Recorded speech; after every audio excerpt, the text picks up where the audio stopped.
La rentrée, avec son contexte sanitaire, elle aussi est encore source d'anxiété. Par exemple, on a le port du masque qui est obligatoire, on a des effectifs réduits dans les centres d'accueil, on a des changements d'environnement et de contexte, tout ça c'est source d'anxiété pour nos patients.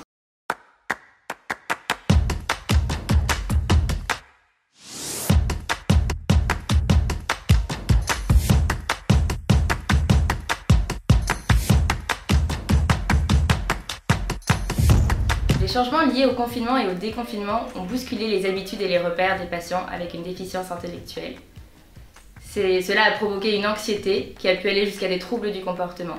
Aujourd'hui encore, on se rend compte que c'est difficile pour les patients et qu'ils prennent du temps à s'en remettre et que la rentrée, dans ce contexte sanitaire un peu particulier, continue d'impacter à la fois sur leurs émotions, sur leur anxiété et sur leur comportement.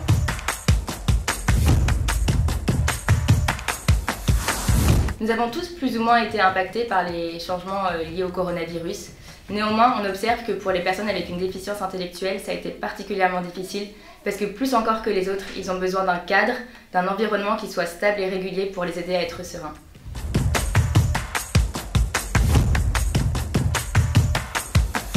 On observe que si le confinement a été difficilement vécu par la majorité des patients, la rentrée, avec son contexte sanitaire, elle aussi est encore source d'anxiété.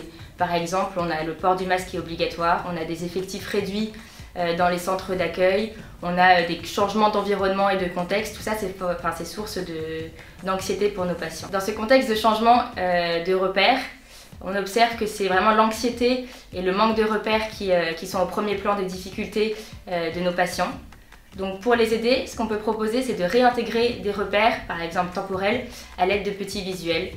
Par exemple, on peut proposer de mettre en place un emploi du temps journalier avec des images qui permettront de décrire les différentes activités de la journée. On a d'ailleurs réalisé une vidéo sur les repères spatio-temporels que vous pouvez retrouver sur le site de l'Institut Jérôme Lejeune.